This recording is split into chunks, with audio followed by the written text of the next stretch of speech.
ఎక్కడికెళ్ళొస్తున్నావు? మీ ఇంటికి. నాకు ఫోన్ చేయలేదు. ఎలాగో వస్తున్నాను కదా, ఫోన్ చేయడం ఎందుకులే అని డైరెక్ట్గా వచ్చేశాను. మరి నేను వచ్చే వరకు ఉండలేదు. దారిలో కలుస్తావని నేనే వచ్చేస్తున్నాను.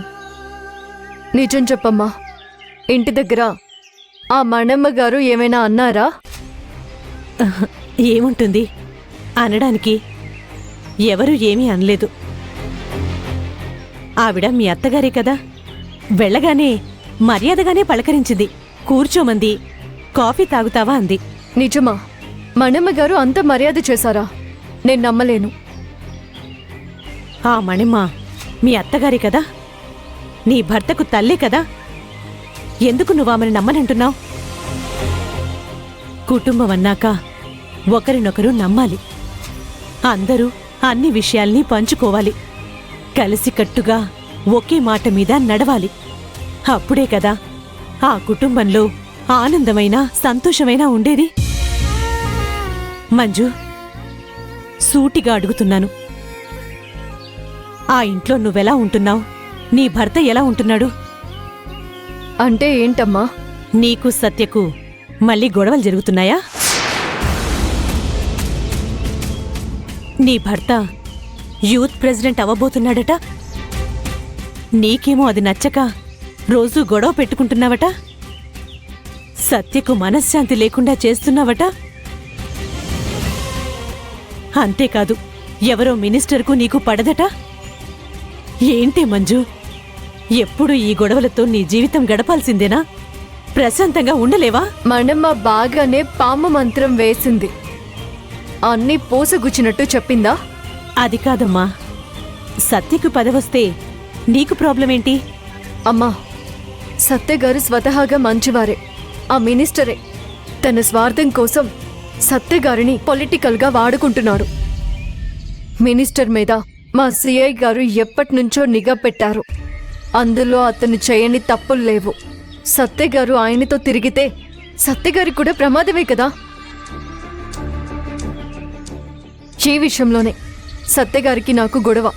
మధ్యలో మణమ్మ గారు వచ్చేసి సత్యగారిని పొలిటికల్లో తిరగమంటోంది, ఊరేగమంటోంది. వాళ్ళమ్మకు తెలీదా మంచేంటో చెడేంటో? కొడుకు గురించి తనకు కూడా భయం ఉంటుంది కదా. భయం లేదు, ఏమీ లేదు. పదవీ వ్యామోహం. కొడుకు పొలిటికల్లో పైకి ఎదగాలని ఆ మణమ్మ కోరిక. ఆ మినిస్టర్ చెప్పినట్టల్లా తలాడిస్తుంది. సత్యగారికి రేపేదైనా ప్రమాదం జరిగితే ఆయన భార్యగా నేను నష్టపోవాల్సి ఉంటుంది. అందుకే సత్యగారు రాజకీయాల్లోకి వెళతానంటే నేను ఒప్పుకోవడం లేదు. చూడమ్మా, భర్తను కట్టడి చేయాలనుకున్న ఏ భార్య మాటను భర్త వినడు, పట్టించుకోడు. మీ నాన్నని తీసుకో, ఆయన ఇష్టం వచ్చినట్టు ఉండేవాడు. ఎప్పుడన్నా ఏందండి ఇది అంటే ఇక ఆ రోజు గిన్నెలెత్తేసేవాడు, ఏది ఉంటే అది విసిరేసేవాడు. నేను నోరు మెదపకుండా ఉండేదాన్ని. నువ్వు కూడా సైలెంట్గా ఉండు మంజు. చేసుకోవడానికి నీకు జాబ్ ఉంది. నువ్వు నీ డ్యూటీకి వెళ్ళు, వచ్చి ఇంట్లో ఉండు. ఇంతవరకే నీ పని అనుకో మంజు. అసలే నా ఆరోగ్యం అంతంత మాత్రంగా ఉంది. నువ్వు సంతోషంగా ఉంటేనే నేను ప్రశాంతంగా ఉండగలను. నా కూతురి కాపురం కష్టాలలో ఇరుక్కుంటే నేను చూడలేనమ్మా. ఈ తల్లి ఎక్కువ కాలం బ్రతకదు. ఆ మణమ్మ నీకు బ్రెయిన్ వాష్ బాగానే చేసిందని నాకు అర్థమైంది. నువ్వు రామ్మా, ఇంటికి వెళ్దాం.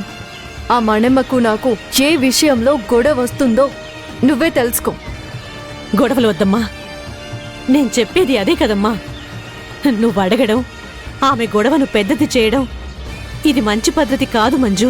అమ్మా, నాకు ఇంట్లో ఎన్నో బాధలున్నాయి. నేను వాటి గురించి పట్టించుకోవడం లేదు. నా భర్తతో నేను మంచిగా ఉండడం లేదు అనేది మణమ్మ గారి మాట అయితే నేను నా భర్తని ప్రమాదంలోకి వెళ్ళొద్దు అని చెప్పడం తప్ప? అది మణమ్మ గారి దృష్టిలో తప్పు. నేను ఏ తప్పు లేదని మణమ్మ గారి ముందే చెప్తాను. నువ్వు పద చెప్తాను. వద్దమ్మా, చాప ఉన్నంతవరకే కాళ్ళు చాపుకోవాలి. అలాగే నీకు మర్యాద ఉన్నంతవరకే నువ్వు మాట్లాడాలి. ప్రతిదానికి మాట్లాడతా పోట్లాడతా అంటే అది అమ్మగారి ఇల్లు కాదమ్మా, సర్దుకు వెళ్ళడానికి. నీ అత్తగారిల్లు. నీకంటూ కొన్ని పరిమితులు అత్తగారింట్లో ఉంటాయమ్మా, నువ్వు వాటిని దాటొద్దు. ఇక నుంచైనా గొడవలు పెట్టుకోకుండా బుద్ధిగా ఉండు.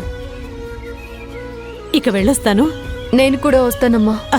ఏమొద్దులే మంజు, నేను వెళ్తాను. అక్కడ వాతావరణం ఏమంత మంచిగా లేదు.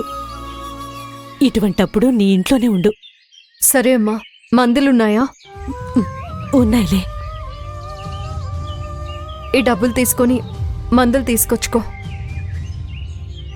సరే, నేను వెళ్ళొస్తాను. డ్రాప్ చేయమంటావా అమ్మా? పర్లేదు, నువ్వు వెళ్ళు, నేను వెళ్తాను.